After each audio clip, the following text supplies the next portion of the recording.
સુરતના જુદા જુદા વિસ્તારોમાં વરસાદ વરસ્યો। અડાજણ, જહાંગીરપુરા, રાંદેર, કતારગામ, ખટોદરા, પીપલોદ, વેસુમાં વરસાદ વરસ્યો। અઠવા લાઇન, સમરોલી, વરાછામાં પણ વરસાદ ખાબક્યો। કાપોદ્રા, ઉધના, ડિંડોલીમાં વરસાદ ખાબક્યો। હવામાન વિભાગે સુરતમાં યલો એલર્ટ આપ્યું છે, એટલે કે અહીંયા મધ્યમ વરસાદ વરસી શકે છે। મધ્યમથી ભારે વરસાદ સુરતમાં વરસી શકે છે। નાના નાના બ્રેક બાદ ફરી પાછું સુરતને ઘમરોળવાનું મેઘરાજાએ શરૂ કરી દીધું છે। 8 કલાકમાં 21 મિલીમીટર વરસાદ નોંધાયો। પલસાણામાં 18 મિલીમીટર, મહુવામાં 14 મિલીમીટર, કામરેજમાં 6 મિલીમીટર, ઓલપાડમાં 5 મિલીમીટર, તો બારડોલીમાં 32 મિલીમીટર, ચોર્યાસીમાં 4, માંગરોળમાં 10, માંડવીમાં 7, ઉમરપાડામાં 2 મિલીમીટર વરસાદ નોંધાયો છે।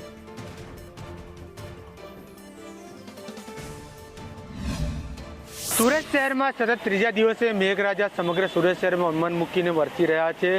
સુરતમાં મોડી રાતથી જ વરસાદ વરસી રહ્યો છે। શહેરના અનેક અલગ અલગ વિસ્તારોમાં જે રીતે વરસાદ વરસી રહ્યો છે, ત્યારે વરસાદે પૂરા આખા શહેરને બાનમાં લીધી હોય તેવો હાલ સ્પષ્ટ નજરે જોવાઈ રહ્યું છે। કારણ કે જે રીતે આગાહી કરવામાં આવી હતી તે જ રીતે શહેરમાં મોડી રાતથી જ વરસાદ વરસી રહ્યો છે। શહેરના અડાજણ, જહાંગીરપુરા, રાંદેર, કતારગામ, ખટોદરા, પીપલોદ, વેસુ વિસ્તારમાં વરસી રહ્યો છે। તે સાથે અઠવા લાઇન, અમરોલી, વરાછા, કાપોદ્રા, ઉધના, વરાછા, ડિંડોલી, નવાગામ, ડિંડોલી, ગોડાદરા વિસ્તારોમાં વરસાદ પડતી રહ્યો છે। હવામાન વિભાગ દ્વારા સુરત સહિત દક્ષિણ ગુજરાતમાં યલો એલર્ટ જાહેર કરવામાં આવ્યો છે। તે જ રીતે સમગ્ર સુરત શહેરમાં વરસાદે પોતાના બાનમાં લીધો હોય તેવું હાલ સ્પષ્ટપણે જણાઈ રહી છે।